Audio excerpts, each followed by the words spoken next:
নবী বলছেন, আল্লাহ আমার উম্মত যদি জাহান্নামে থাকে আমি কিন্তু জান্নাতে যাব না। আল্লাহ বলছেন, আপনি না গেলে তো জান্নাত উদ্বোধনই হবে না।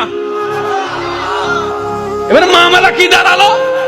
আল্লাহ পাক বলে যে আমি তাহকামুল হাকিমিন নিজেকে বলেছি, বিচার না করলেও তো জিনিসটা সুন্দর হয় না।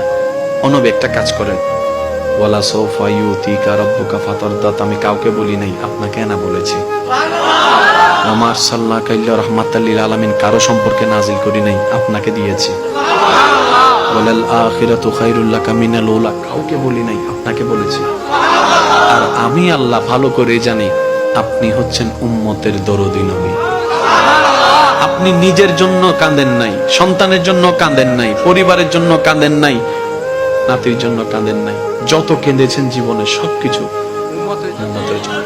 এমনকি হাসরের ময়দানে যখন সর্বপ্রথম আমাদের নবীকে আল্লাহর হুকুমে তোলা হবে, আমাদের নবী উঠেই জিব্রাইল আলাইহিস সালামকে প্রথম প্রশ্ন করবে, ও আমার ভাই জিব্রাইল, আমার উম্মত গুলা কোথায়? আইনা উম্মতি, আইনা উম্মতি, আমার উম্মত কোথায়?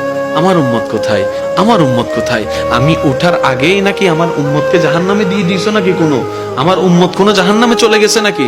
জিব্রাইল বলবে, ইয়া রাসূলুল্লাহ, প্রথমেই আপনাকে তোলা হয়েছে, এখনো আর কাউকে তোলা হয় নাই, প্রথমেই আপনি উঠেছেন। আমার নবী বলবে, আমার উম্মত গুলা কোথায়? জিব্রাইল বলবে, ইয়া রাসূলুল্লাহ, এখনো তারা উঠে নাই, উঠবে একটু পরে। নবী দৌড়ায় চলে যাবে আল্লাহর রহমতের দরবারের দিকে। সিজদায় যে পড়বে, একটাই কথা থাকবে, রব্বি হাবলি উম্মতি, রব্বি হাবলি উম্মতি। একটু মনোযোগ চাইবো আমি আশিকদের, রব্বি হাবলি উম্মতি, ও আল্লাহ আমার উম্মত গুলাকে আমাকে দিয়ে দাও। তো উম্মতের লিস্টির ভিতরে তো আবু বকর সিদ্দিকের নামও আছে, উম্মতের লিস্টির ভিতরে তো ফারুকে আজমের নামও আছে, উম্মতের লিস্টির ভিতরে তো সাহাবায়ে কেরাম আজমাইনের নাম আছে, উম্মতের লিস্টির ভিতরে তো আহলে বাইতের নাম আছে, উম্মতের লিস্টির ভিতরে তো তাবি তবে তাবি আল্লাহর ওলিদের জান্নাতীদের নাম আছে। এবার আল্লাহ পাক বলবে, আপনি যে বললেন রব্বি হাবলি উম্মতি, উম্মতকে দেওয়ার জন্য আপনি কে আবু বকরের কথা বলছেন? নবী বলে যে না, আমার আবু বকরকে নিয়ে চিন্তা নাই, আমার ফারুককে নিয়ে চিন্তা নাই, আমার ওসমানকে নিয়ে চিন্তা নাই, আমার আলীকে নিয়ে চিন্তা নাই। ও আল্লাহ, আমার উম্মতের ভিতরে যারা জাহান্নামের অধিবাসী হবে ওই উম্মতগুলোকে আমাকে দিয়ে দাও। আল্লাহ বিচারক হয়ে বিচারক করবেন, জাহান্নামীকে জাহান্নামে দিয়ে দিবেন। আহকামুল হাকিমের দায়িত্ব শেষ। এবার নবীকে আল্লাহ সিজদায় যাওয়ার অনুমতি দিয়ে সুপারিশ করাবেন। নবীর সুপারিশ কবুল করতে করতে নবীর উম্মতকে, আল্লাহর বান্দাদেরকে জাহান্নামী থেকে জান্নাতি করে দিবেন। জগৎ জিজ্ঞেস করবে, মওলা জাহান্নামী আবার জান্নাতি হয় কেমনে?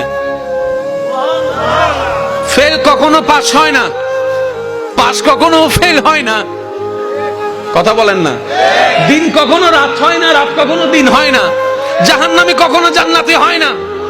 আল্লাহ তুমি যে জাহান্নামে দিলা এটা সঠিক, আহকামুল হাকিমিন বিচারক হয়ে দিছিল। আল্লাহ জান্নাত পাইলো কেমনে? কই তোরা কি পড়স নাই সূরা ফাতিহা 3 নম্বর লাইন, মালিক ইয়াউমিদ্দিন, আমি মালিকও, আমি বিচারকও, আমি মালিকও। বিচারক হয়ে বিচার করেছি, যার যতটুকু প্রাপ্য তাকে সেটা দিয়েছি, বিচার শেষ। এবার মালিক হয়ে রহমানুর রহিম হয়ে দয়া করে জাহান্নামী থেকে জান্নাতি বানিয়ে দিয়েছি।